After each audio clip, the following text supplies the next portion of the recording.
This is Philip Chow. I'm the founder and chief investment officer of Experiential Wealth. Chairman Powell of the Federal Reserve has been getting a lot of bad press about being too late, not doing enough, doing too much. I think commentary from everybody, it's although perhaps correct from their vantage point, but we don't sit in his chair. And so I think that it is difficult to be the chairman of the Federal Reserve and have perfect 2020 sight forward. And they have a lot more consideration than just simply any one factor. So although the comments may be quite accurate, but I think that we also should probably think about, if we were in his chair, how would we have behaved? And it's not entirely clear that we would have done exactly the way that everybody else said that he should, or when he should, and how he should. So here are a couple of things that I think it's important that he talks about. Federal Reserve basically have two mandates. Mandate number one is full employment, however that's defined. Number two is price stability. Price stability basically means the price is not going haywire and is fairly anchored and fairly constant.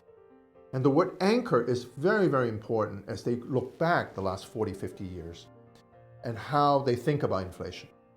And how they think about inflation is thinking about how individuals think about inflation.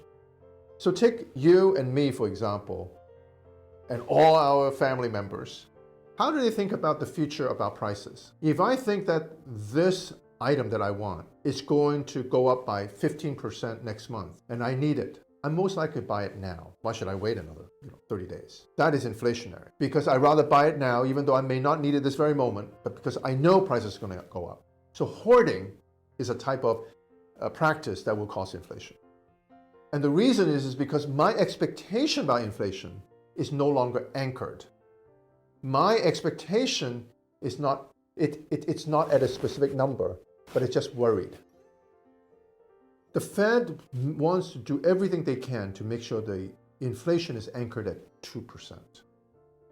2%.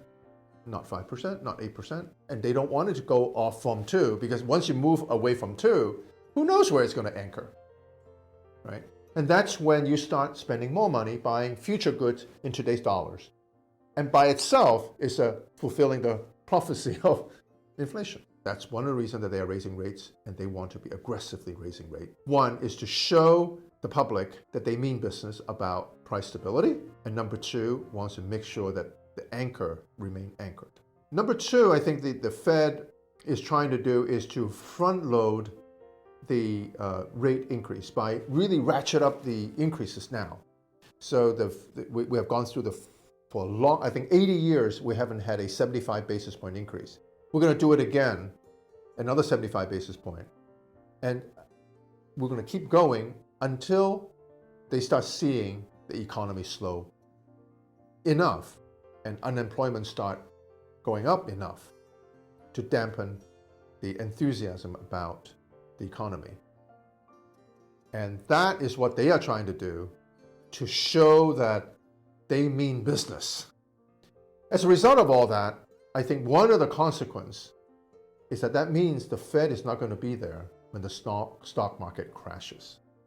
And so this will be one of the first time in a long, long time that the Pavlovian response that the investors have, oh boy, when the market drops, don't worry, buy on the dips because the Fed is going to come in and save us all.